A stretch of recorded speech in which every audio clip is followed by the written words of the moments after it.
இந்திய மரபினை சிதைக்க நினைக்கும் போக்குகளை நிறுத்திக்கொள். இந்திய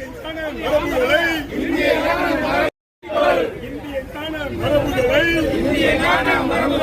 சிதைக்க நினைக்கும் காங்கிரசே நிறுத்திக்கொள்.